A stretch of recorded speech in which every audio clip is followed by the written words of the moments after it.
Bismillahirrahmanirrahim. Assalamualaikum warahmatullahi wabarakatuh. Salam sejahtera bagi kita semua dimanapun kalian berada. Semoga diberi kesehatan selalu oleh Allah Subhanahu Wa Taala. Nah, kawan, di sini saya sebagai perwakilan dari kelompok 2 akan mempresentasikan tentang pluralitas dan pluralisme agama. Sebelumnya kita harus memahami terlebih dahulu pluralitas dan pluralisme. Pluralitas itu merupakan keadaan yang majemuk. Nah, bisa dipahami? Bisa. Yang kedua yakni pluralisme. Itu merupakan pemahaman tentang kemajemukan. Nah, oke, lebih detailnya lagi kita simak baik-baik, yakni langsung saja kepada konsep pluralitas agama. Secara sederhana, pluralitas dikatakan sebagai suatu sikap terhadap kemajemukan masyarakat dan merupakan realitas yang tidak dapat dinafikan sunnatullah. Salah satu bentuk pluralitas adalah pluralitas agama. Nah, pluralitas ini keadaan kemajemukan. Maksudnya itu keadaan kemajemukan yang ada di Indonesia, misalnya ini kemajemukan tentang agama, kemajemukan tentang suku, budaya, dan lain sebagainya. Kalau di dalam pluralitas agama berarti keadaan agama, realitas agama itu kan banyak sekali sih. Kita tahu agama di Indonesia itu banyak. Yang pertama agama Islam, yang kedua Kristen, yang ketiga Hindu, yang keempat Konghucu, yang kelima dan lain sebagainya, pokok banyak ada. Nah, itu yang dinamakan pluralitas agama, keadaan tentang kemajemukan. Lanjut kepada umat Islam dalam menyikapi pluralitas beragama itu tidak luput dari ajaran Al-Quran dan hadis. Namun dalam menyikapi adanya pluralitas beragama ini banyak menimbulkan pemahaman yang variatif dari agama. Pemahaman yang variatif ini pasti ada di antar golongan manapun. Di dalam umat Islam itu golongannya pun banyak, dikarenakan berbeda pemahaman, apalagi memahami yang namanya pluralitas. Nah, seperti itu. Lanjut kepada dalam pandangan Alwi Shihab bahwa konsep pluralitas dalam berteologi dan sikap keberagaman ditunjukkan oleh beberapa hal sebagai berikut. Yang pertama, pluralitas tidak semata menunjukkan pada kenyataan tentang kemajemukan, namun adanya keterlibatan aktif dengan mengambil peran berinteraksi positif. Nah, di sini maksudnya itu kalau mengaca kepada diri kita tidak hanya tahu tentang pluralitas itu seperti ini. Pluralitas hanya sekedar tahu, tapi kita harus melakukan sebuah interaksi sosial, interaksi positif yang bisa merekatkan hubungan atau menjalin hubungan dengan keberagaman atau budaya-budaya, agama-agama, suku-suku yang lain. Nah, seperti itu. Lanjut kepada yang kedua, yakni pluralitas harus dibedakan dengan kosmopolitanisme. Nah, kosmopolitanisme ini menunjukkan pada realitas di mana aneka ragam agama, ras dan bangsa hidup berdampingan di suatu lokasi, tetapi interaksi penduduk sangat minimal. Nah, pluralitas itu jangan disamakan seperti itu. Pluralitas itu adanya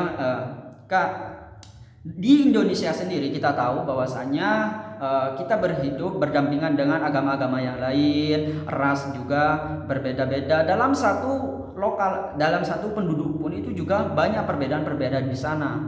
Nah, interaksi itu harus tetap ada. Itu yang dinamakan pluralisme. Sedangkan tanpa adanya interaksi ataupun interaksinya sangat sedikit, itu dinamakan kosmopolitanisme. Oke, bisa dipahami? Bisa. Lanjut kepada yang ketiga, yakni pluralitas tidak sama dengan relativisme.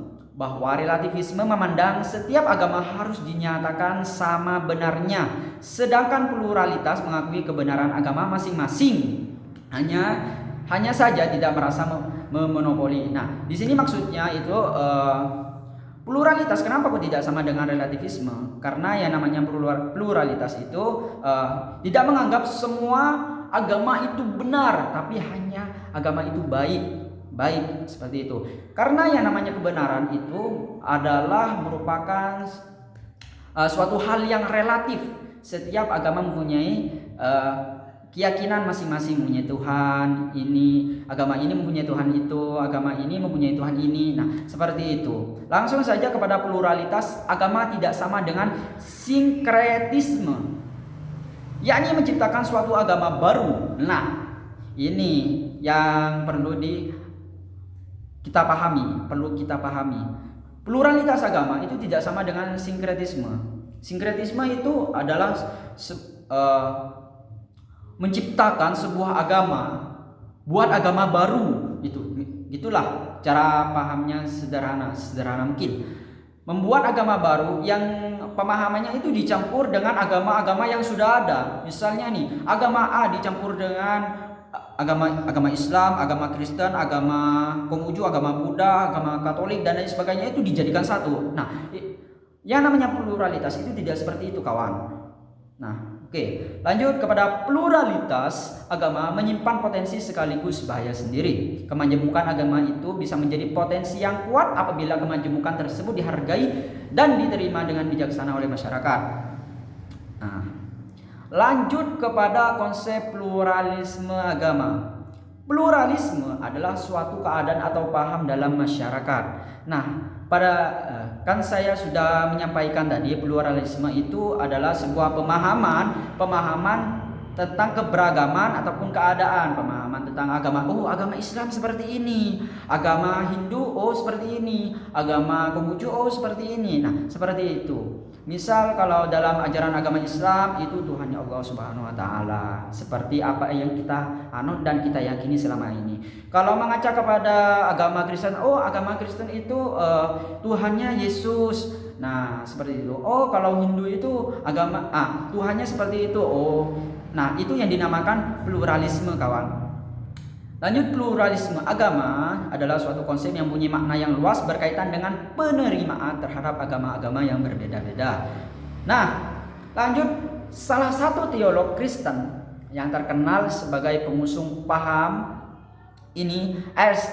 Troels, mengemukakan 3 sikap populer terhadap agama-agama. Yang pertama, semua agama adalah relatif. Yang kedua, semua agama secara esensial adalah sama. Dan yang ketiga, semua agama dimiliki asal-usul psikologis yang umum.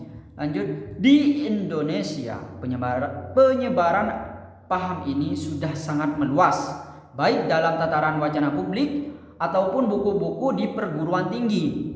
Nurholis Majid menyatakan bahwa ada 3 sikap teolog agama yang dapat diambil. Yang pertama, sikap eksklusif dalam melihat agama lain. Yang kedua, sikap inklusif. Dan yang ketiga, sikap pluralis yang bisa terekspresi dalam macam-macam rumusan. Yang perlu diperhatikan oleh umat Islam adalah bahwa penyebaran paham pluralisme merupakan proyek global yang melibatkan kepentingan dan dana yang sangat besar. Nah, kita tahu bahwasanya yang namanya paham pluralisme itu kan adalah merupakan sebuah pemberian pemahaman dan membutuhkan kenapa kok membutuhkan modal yang besar? Karena pluralisme itu harus dianu dengan benar-benar dan dilakukan dengan sistem yang baik, dan digunakan dengan sistem yang baik itu pasti membutuhkan dana yang agak besar. Setiap agama sudah pasti memiliki dan mengajarkan kebenaran. Keyakinan tentang benar itu didasarkan kepada Tuhan sebagai satu-satunya sumber kebenaran. Lanjut kepada yang ketiga, sub yang ketiga, yakni menengahi makna pluralitas dan pluralisme agama. Sebagaimana yang saya telah terangkan tadi, pluralisme dan pluralitas sejatinya mempunyai akar kata yang sama. Kata ya plural itu merupakan jamak atau keberagaman. Kalau pluralitas itu kalau pluralisme itu pemahaman keberagaman. Kalau Litas itu adalah realita, pemahaman tentang realita atau sebuah keadaan. Nah, seperti itu. Mungkin hanya ini yang bisa saya sampaikan sebagai perwakilan dari kelompok 2. Mudah-mudahan bermanfaat dan mudah-mudahan bisa dipahami. Apabila ada kesalahan atau kekurangan tutur kata yang saya ucapkan, mohon dimaafkan dan mohon dimaklumi. Sekian dari saya. Wassalamualaikum warahmatullahi wabarakatuh.